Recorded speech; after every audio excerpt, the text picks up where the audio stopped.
रो की है, दिल जलो की है। कहते तो ये भी हैं कि दिल्ली दिल फरेबों की भी है। और लकी यानी कि लक्ष्मण लाल अग्रवाल में ये सारे गुण मौजूद थे। लोग उसकी शक्ल को देखकर ही कह देते थे, अबे दिल्ली से हो क्या? लकी वैसे दिखने में स्मार्ट और अट्रैक्टिव था, पर जेब से खस्ता हालत होने की वजह से रहता बेहद सिंपल तरीके से था। शर्ट का रंग उड़ा हुआ और पैंट से पैबंद जुड़ा हुआ।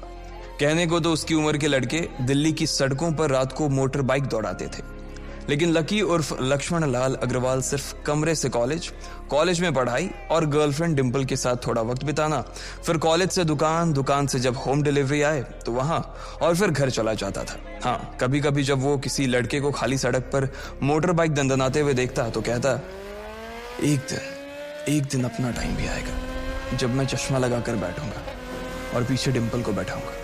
देखना, जब वो मेरी कमर में अपना हाथ कसेगी और मैं तेजी से मोटरसाइकिल को इंडिया गेट के आसपास दौड़ाऊंगा, तो सारे दिल्ली का दिल हम दोनों को देखकर जलेगा। दुकान में रखा हुआ बर्नॉल भी काम नहीं आएगा। लकी ने कहा और अपने हाथ में बर्नॉल की क्रीम को दबा दिया। जैसे ही उसने क्रीम को दबाया, उसका क्रीम बाहर आ गई। अबे गधे, क्या कर रहा है?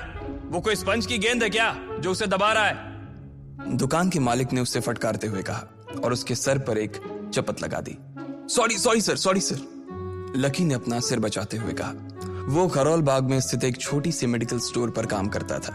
उसकी दुकान का नाम था चमन मेडिकल स्टोर और उसके ओनर का नाम था चमन लाल। लकी पिछले 5 साल से इन्हीं की दुकान पर काम कर रहा था। यहाँ इस छोटी सी शॉप पर काम करना उसकी मजबूरी थी। लाइफ में कंगाली की वजह से उसे कॉलेज में पढ़ाई पूरी करने के लिए पार्ट टाइम जॉब करना था। उसने कई अच्छी जगह अच्छी तनख्वाह की नौकरी ढूंढी पर नहीं मिली और वो इस मेडिकल स्टोर पर ही अटक गया। गधे, अब इसके पैसे क्या तेरा बाप भरेगा? कटेगा। इसका पैसा भी तेरी तनख्वाह से कटेगा और एमआरपी से डबल रेट में कटेगा। चमन ने अपने दांतों को किचमिचाते हुए कहा। गुस्से की वजह से उसकी नाक फूल गई थी और लकी की सांसें। उसने घबराते हुए ओनर से पूछा, एमआरपी से डबल क्यों सर जी? ताकि अगली बार से ऐसी कोई हरकत करने से पहले तू डबल बार सोचे, चमन ने कहा और उसके हाथ से ट्यूब छीन ली। उसका जी तो चाह रहा था कि वो लकी की खोपड़ी पर एक और बार अपना हाथ साफ कर ले, लेकिन उससे पहले ही दुकान का फोन बजने लगा। फोन की घंटी बजते ही लकी को वहां से निकलने का मौका मिल गया और वो भागते हुए फोन उठाने के लिए चला गया। हेलो जी, करोल बाग के बेस्ट मेडिकल चमन मेडिकल स्टोर से बोल रहा हूं, बताइए क्या काम था? ये लकी की पेटेंट लाइन थी। चाहे कहीं से भी फोन आए, लेकिन उसे फोन पर बस यही बोलना था। जैसे ही इधर लकी ने अपनी बात कही, उधर से जवाब आया, मैं ब्लूमिंग नाइट होटल के कमरा नंबर 303 से बात कर रहा हूँ। एक छोटा सा ऑर्डर है, नोट करो और जल्दी से होटल पर डिलीवर करवा दो।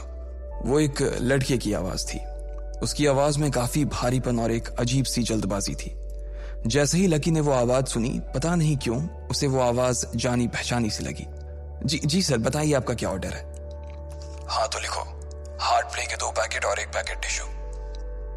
लकी, जो कि अपना पेन लेकर खड़ा था, हार्ट प्ले का नाम सुनते ही झिझक गया। असल में हार्ट प्ले नाम का एक कंडोम आता था और इसलिए उसका नाम सुनते ही लकी शर्मा गया था। इतने साल से भी मेडिकल की स्टोर पर काम करने के बाद उसे इन चीजों का नाम सुनने में शर्म आती थी। हेलो भाई, लिखा कि नहीं लिखा? उस आदमी ने फिर से लकी से पूछा। जी सर, लिख लिया सर, लिख लिया। लकी ने खिसिया कर हंसते हुए कहा। लिख लिया तो फिर लेकर निकल, उस लड़के ने कहा। उसकी आवाज सुनकर ना जाने ऐसा क्यों लग रहा था कि वो बहुत बड़ा आदमी था। जी सर, लेकिन सर बाहर तो बारिश हो रही है, लकी ने कहा। उसने देखा कि बाहर बहुत तेज बारिश हो रही थी। उनकी दुकान के सामने पानी भर गया था और तेज हवाओं की वजह से चमन मेडिकल स्टोर का बोर्ड भी गिर गया था। लकी को लग रहा था कि वो इतनी तेज बारिश में अभी एकदम से तो नहीं निकल पाएगा, तो उसने उस लड़के को समझाते हुए कहा, सर मैं ऑर्डर तो ले आऊंगा पर थोड़ा टाइम लग जाएगा, बारिश थोड़ी थम जाए आप। इससे पहले कि वो कुछ आगे बोल पाता, फोन पर लड़का बोल पड़ा। तुम्हारे मालिक को पता है कि तुम मल्होत्रा जी के लड़के को मना कर रहे हो? हाँ पता है, बारिश हो रही है, इसलिए सारा सामान अच्छे से थैली में पैक करके लाना और लेट नहीं होना चाहिए, समझे? उस लड़के ने कहा और इससे पहले कि लकी आगे कुछ कह पाता, उसने फोन काट दिया।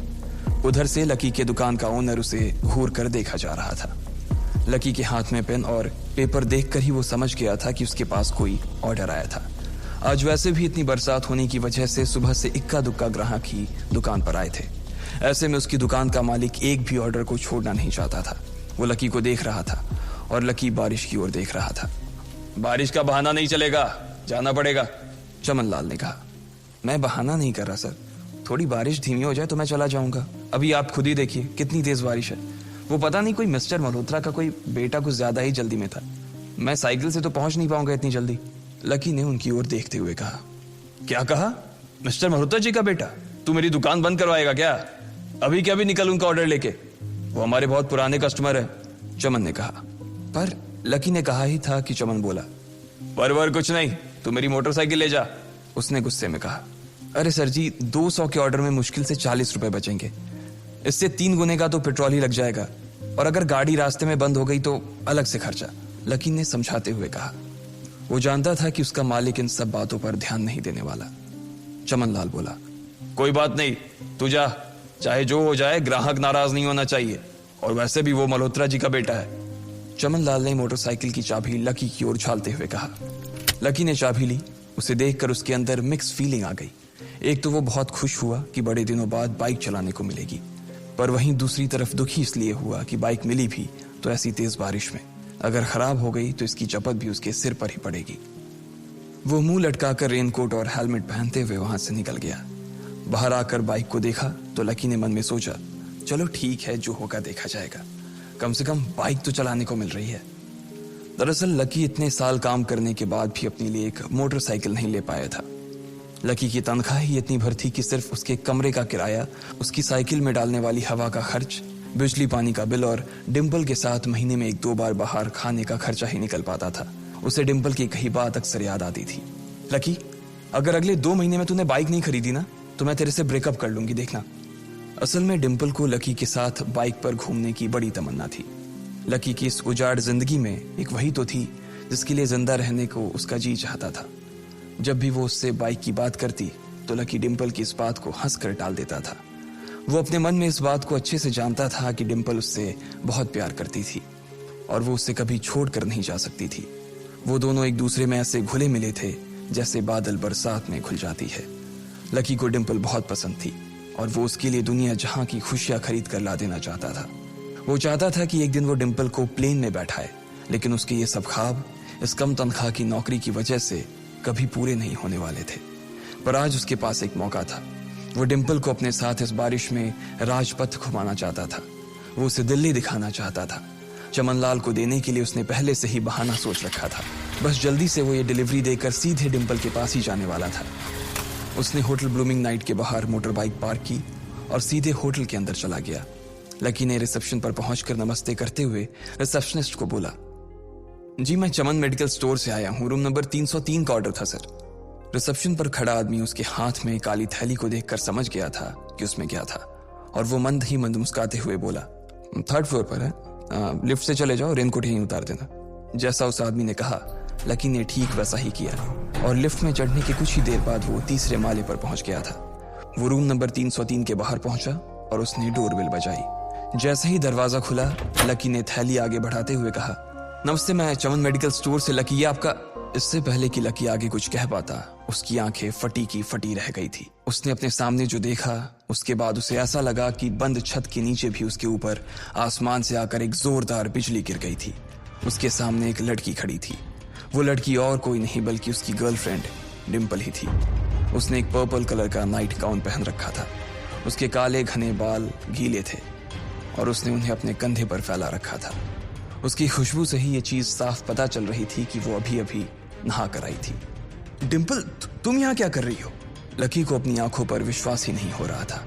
उसने 2 बार अपनी पलकें झपका कर देखा, लेकिन दोनों बार ही उसे अपने सामने डिम्पल ही नजर आई। तुम यहाँ क्या मेरा पीछा करते हुए आए हो लकी? डिम्पल ने उल्टा उसी के ऊपर पलटवार करते हुए कहा। लकी को देखकर उसके दिल की धड़कन भी तेज हो गई थी। उसे उम्मीद नहीं थी कि लकी यहाँ आ जाएगा।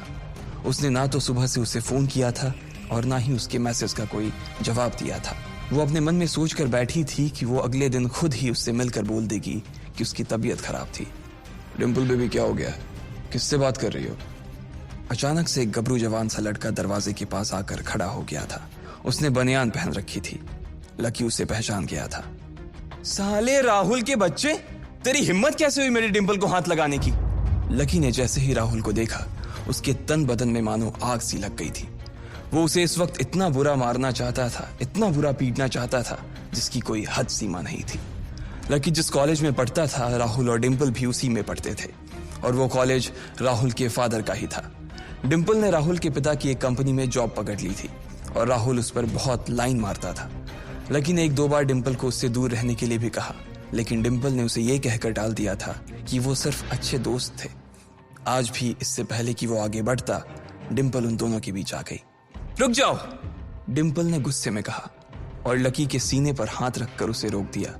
लकी लंबी सांसें ले रहा था और कुछ ही सांसों के बाद उसका गुस्सा शांत हो गया।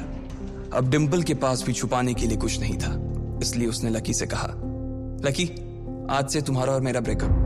ब्रेकअप? लकी के पैरों के नीचे से जमीन खिसक गई थी। उसकी आंखें नम हो गईं। लकी को उसकी बातों पर विश्वास नहीं हो रहा था। उसने डिंपल की ओर देखा और बोला, डिंपल, हम पिछले 1 साल से एक दूसरे के साथ हैं और तुम हो कि मुझसे ब्रेकअप करना चाहती हो? अरे मैं तो तुम्हारे लिए नई बाइक लेने वाला था। चल रहने दे, आज ही याद आई है तुझे बाइक की। अरे तेरे पास मुझे बाहर घुमाने के लिए, खिलाने पिलाने के लिए पैसे तो है नहीं। तू कहां से लेगा बाइक? और अगर ले भी लेगा तो उसमें पेट्रोल कहां से डलवाएगा? तेरी 8,000 रुपए महीने की नौकरी, उसमें होगा ये सब? लोग हंसते हैं मेरे ऊपर जब मैं सरोजनी में तेरे साथ घूमती हूँ। मैं ऐसी लाइफ नहीं जीना चाहती लकी। मैं तेरी तरह गरीब नहीं रहना चाहती। तूने मुझे फंसाया था, उल्लू बनाया था तूने मुझे, इसलिए मैंने राहुल से मैचअप कर लिया है। आज से यही मेरा बॉयफ्रेंड है, डिंपल ने गुस्से में कहा। अच्छा, तो बेबी ये है तुम्हारा वो बेकार सा एक्स बॉयफ्रेंड? राहुल ने पूछा और डिंपल के बगल में आकर खड़ा हो गया। फिर उसने लकी के हाथ से थैली उठाई और उसमें से हार्ड प्ले का पैकेट निकालकर उसे चिढ़ाने के लिए उसे हवा में लहराने लगा। बाप रे, इससे बदकिस्मत इंसान इस दुनिया में और कौन होगा? राहुल ने उसकी टांग खींचते हुए कहा। लकी के पास उसकी बात का कोई जवाब नहीं था। उसने गुस्से से डिंपल की ओर देखा और अपनी हाथों की मुट्ठी भींच ली। फिर वो वहां से निकल गया। अबे पैसे तो ले जा, सब कुछ फ्री में देता जाएगा क्या? राहुल ने जोर से ठहाके लगाते हुए कहा, लेकिन लकी बिना उसकी बात सुनते ही निकल गया। उसके दिमाग में डिंपल के कहे शब्द गूंज रहे थे। उसने कभी सपने में नहीं सोचा था कि डिंपल उसके साथ कुछ ऐसा भी कर सकती थी। जिस इंसान के लिए वो इतना कुछ करना चाह रहा था, उसे उसकी कोई कदर ही नहीं थी। लकी इतना हताश हो गया था कि बुरी तरह से रोने लगा। इस बार वो लिफ्ट से नहीं बल्कि सीढ़ियों से नीचे उतरा और एक सीढ़ी उतरने के साथ उसके आंसू आंखों से छलकते जा रहे थे। जब उसकी आवाज सुनकर कुछ लोग अपने कमरे से बाहर आए तो लकी ने तुरंत अपने आंसू पोंछे और तेजी से वहां से भाग गया। उसे जिंदगी में पहली बार प्यार हुआ था और पैसों की कमी की वजह से ना सिर्फ उसका प्यार बल्कि उसकी पूरी जिंदगी बर्बाद हो गई थी। लकी जैसे ही बाहर आया तो उसने देखा कि बाहर अंधेरा हो गया था। आसमान में तेज बिजली कड़की और बारिश जो थमी थी एकाएक फिर से झमाझम बरसने लगी। ये देख लकी के थमे हुए आंसू एक बार फिर से छलक गए। उसका दिल बुरी तरह से डूब चुका था, लेकिन उसे इस बात की खुशी भी हो रही थी। आखिर आज उसे डिंपल का असली चेहरा नजर आ गया था।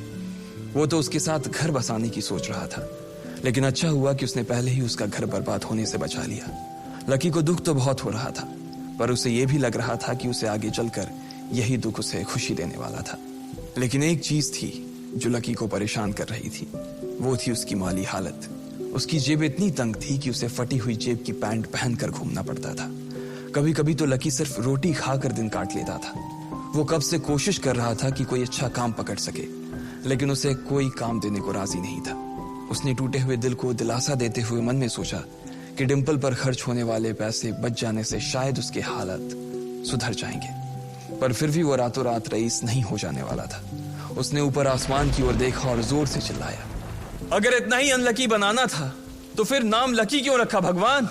वो जितनी जोर से चिल्ला सकता था उतनी जोर से चिल्लाया। उसकी आवाज से आसपास खड़े लोग एक बार तो डर गए थे। लकी ऊपर ही देख रहा था और उसके आंसू बारिश के पानी के साथ मिल गए थे। जैसे ही वो फूट कर रोने को था, तभी उसके फोन पर एक मैसेज आया। जैसे ही लकी ने अपना फोन निकालकर उस मैसेज को पढ़ना शुरू किया, उसकी तो आंखें ही चमक गई। अचानक उसके आंसू हंसी में बदल गए और वो जोर जोर से वहीं सड़क पर नाचने लगा। उस मैसेज में लिखा था, परिवार की रिसर्च और परिवार के निर्णय के हिसाब से अग्रवाल परिवार का वारिस लक्ष्मण लाल अग्रवाल उर्फ लकी ने गरीबी अभ्यास की परीक्षा को पास कर लिया है और आज से ही वो उस जमीन और उस जायदाद का मालिक हो जाएगा जो परिवार ने उसके नाम कर रखी थी। ये एक ऐसा मैसेज था। आखिर कौन था लकी? क्या थी उसकी असलियत? और वो कैसे रातों रात ही अनलकी से लकी हो गया था? आपको क्या लगता है, क्या होंगे इन सभी सवालों के जवाब? कमेंट बॉक्स में कमेंट करके जरूर बताएं।